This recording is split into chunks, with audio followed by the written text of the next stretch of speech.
Primos, you are an awful show, and nobody likes you. They pretend they do, but they don't.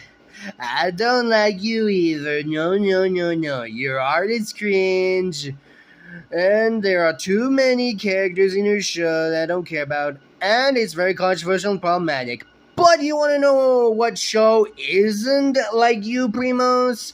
Maya Miguel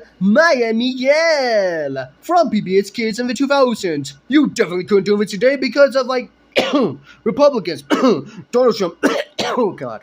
Anyways, let's move on. Maya and Miguel was a pretty good PBS Kids show back in the day. Yeah, it was very nice. I even got a coloring book from that. Yes, they had coloring books, I think. Anyways, I remember back in the day when I was going through that coloring book or like a little tiny book. I think it was a tiny reading book. But anyways, I remember reading through that tiny little book, and I found a character that was a bit strange to me. A guy called Andy. He didn't have a hand. He didn't have this. What happened to his arm?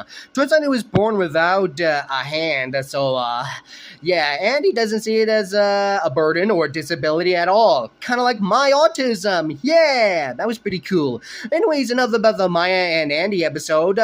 There were other episodes too that were pretty cool, I guess, but we don't really have the time to talk about that. Instead, let's diss Primos. Ha ha ha ha!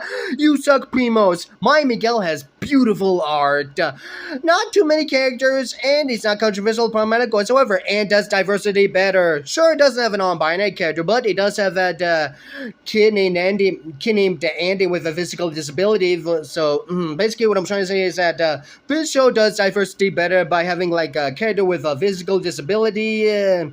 Like an amputee with Andy, Andy Arlington, that's a good name, and also other characters of different ethnicities. Sure, Primos has its non-binary character, and its ASL character, but like other than that though, and the dyslexic character, it does not do it well. Primo sucks at diversity, so Maya Miguel was better, I suppose. But maybe Disney had a good show once from the 2010s. But I already covered Gravity Falls, Amphibia, Star Versus. What other show could there be? I guess we're gonna have to go back to 9th grade with a ninja. I don't know, but that's going to do it for me here. Thank you all so much for watching. Fuck Primos!